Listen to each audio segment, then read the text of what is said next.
Lulutuin natin dilis na matamis para sa inyong kutis. Pero talaga, itong dilis na to gagawin natin sweet and spicy. So, masarap tong ulam at masarap din kutkutin. Ibig sabihin, pwedeng kunin-kunin nyo at gawing merienda. So, ito po ang mga prepare natin. Ang ginamit ko muna, kalahating tasa ng dilis. So, pwedeng 1 tasa, 2 tasang dilis ang i-prepare nyo. Tapos, meron tayong kaunting tinadtad na bawang, meron tayong asukal, mga 1 kutsara lamang ng asukal. Tapos, sweet and sour sauce, yung mga sweet and spicy sauce, pwede din. Tapos, a little ketchup, mga 1 kutsarang ketchup, konting mantika, konting-konti lang kasi actually pwede nyo namang i-roast o ibusa. Okay, so umpisa na natin. So medyo pinainit na natin yung ating mantika. Huwag masyadong mainit kasi mabilis lang masunog yung ating dilis. So kapag uminit na, yan, so painitin nyo muna yung ating mantika, ano? Iinit na siya. So kapag mainit na yung ating mantika, yan, pinainit na natin. So makikita nyo. Ibubusan na natin. Actually, pwede din to ang ginagawa ng mga Koreans, walang mantika. Pero para hindi masunog yung ating kawali, nilagyan natin ng konting mantika. So, lagay na natin yung ating dilis. Yan. Okay. Iprito lang natin ng konti or ibusa. Isabihin, niro-roast. Tapos, kailangan ang paghalo, halong-halo. Kasi para equal o pantay-pantay yung pagkakabusa or yung pagkakaprito ng inyong dilis. Okay? So, halo ng halo. Tapos, mahinang apoy lamang. So, gagawin nyo to around 2 minutes. Alam nyo po, itong ating dilis, no? Marami siyang vitamin B3 o yung tinatawag na niacin. Ito yung pagkain nyo, kino-convert into energy. So, para magkaroon kayo ng energy. Tapos, ang maganda pa dito sa dilis, meron tong selenium. Isa itong mineral, ang selenium ay isang mineral na kailangan ng inyong thyroid, ng inyong puso, ng inyong immune system, tsaka ng inyong buto. So, yan. At alam nyo ba, ang dilis, marami siyang omega-3 fatty acid. So, considered siyang oily or fatty fish, kahalera ng salmon. So, ganun siya kaganda.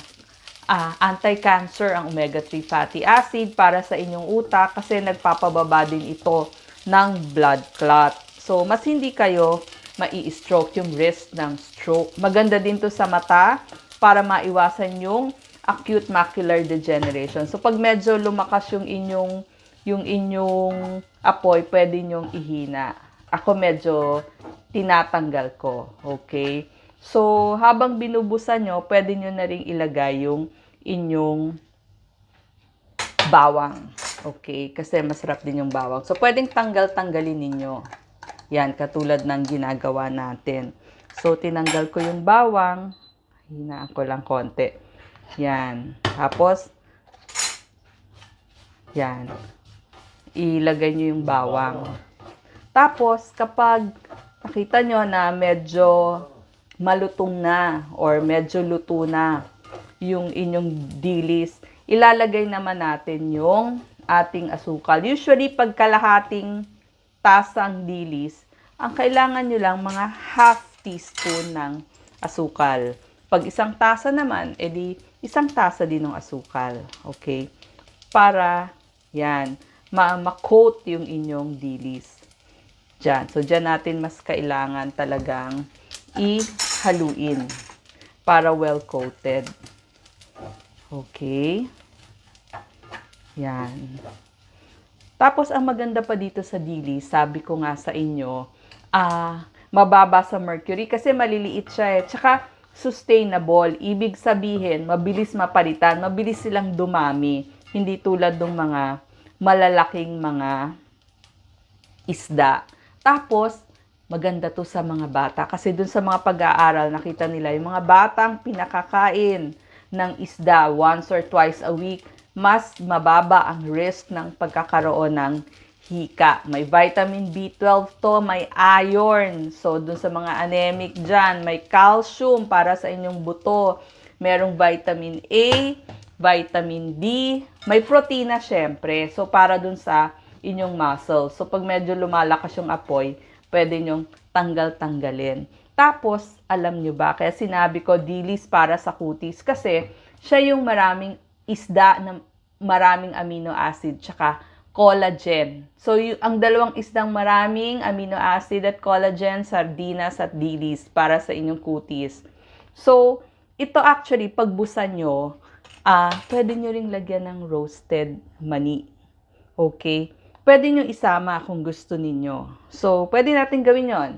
So, ilagay with or without mani. So, yan. So, pwede rin. Mas masarap pang may mani, tsaka pangpadami din. Okay? Pangpadami. Actually, kanina pwedeng sabay na rin silang ibusa eh. Kaya lang, pinakita ko lang. Pero kasi since nabusa ko na rin yung mani ko, pwedeng sa bandang huli na lang. Kasi, di ba yung mga Korean banchan, talagang mani at saka dilis eh.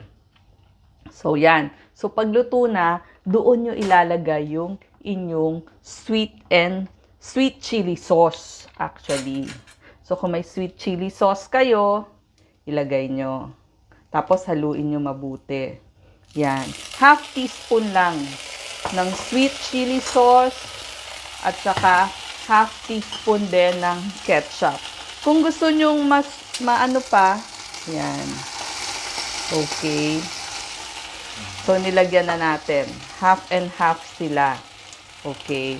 Kuha lang ako ng doon yung tissue ko, Dad. Pwede bang pakibalik?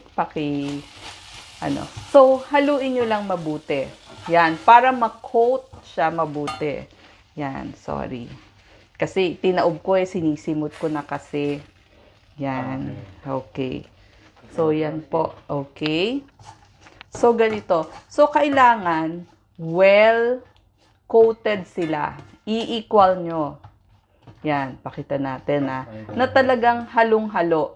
So, pwede rin kasi pwede nyo nang i-off or ihina talaga yung inyong apoy. Hindi ba?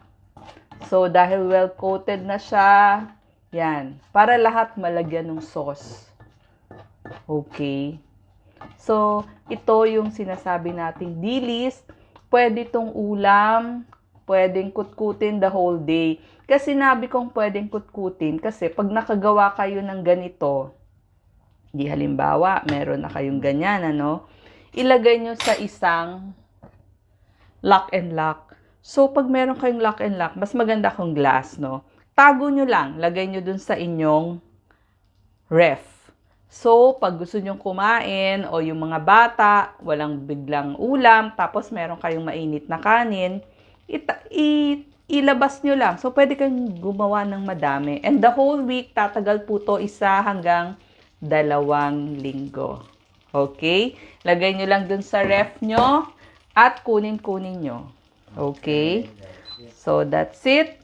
Ito na po ang ating dilis sweet and spicy. Pag sa rayuma. Okay. Sasabihin baka mataas sa uric acid, sa purines. Yes, ang dilis po, medyo mataas sa purines.